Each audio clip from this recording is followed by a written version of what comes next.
آج کا سبق جو ہے وہ یہ ہے کہ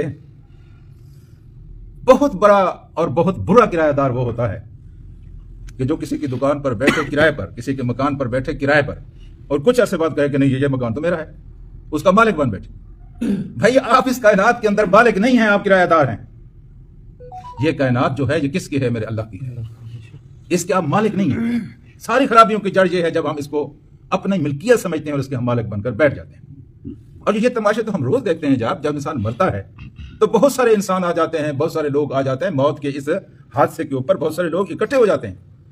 جب بہت سارے لوگ اکٹھے ہوتے ہیں تو اس موقع پر بہت سارے فرشتے بھی اکٹھے ہوتے ہیں، اور لوگ جب اکٹھے ہوتے ہیں، اللہ کے رسول نے سمجھایا تو لوگ پوچھ رہے ہوتے ہیں اس نے کیا چھوڑا ہے جی، کتنی جائیدادیں چھوڑی ہیں، کیا چھوڑا ہے، یہ جس اندازہ لگا رہے ہوتے ہیں، پوچھ رہے ہوتے ہیں۔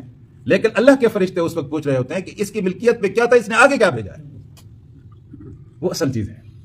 باقی جو کچھ آپ کے پاس ہے، چاہے آپ کسی کٹیا میں رہتے ہیں، کسی جھونپڑی کے مکین ہیں، یا بادشاہوں کے محلات میں رہتے ہیں، جائیدادوں اور جگیروں کے مارے سے، جب زندگی ختم ہوتی ہے تو وہ آپ کا نہیں رہتا، کوئی بھی نہیں کہتا یہ آپ کا ہے۔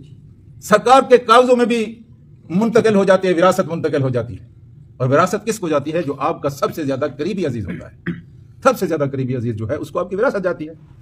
اللہ تعالیٰ کہتا ہے یہ جتنے بھی آپ کے قریبی عزیز ہیں نا، آپ کے بیٹے، آپ کی بہنیں، آپ کی بیوی، یہ جتنے بھی قریبی عزیز ہیں، ان سے بھی بڑھ کر قریبی ہم ہیں، لہذا تمہاری ہر چیز کے اصل وارث کون ہیں؟ ہم ہیں۔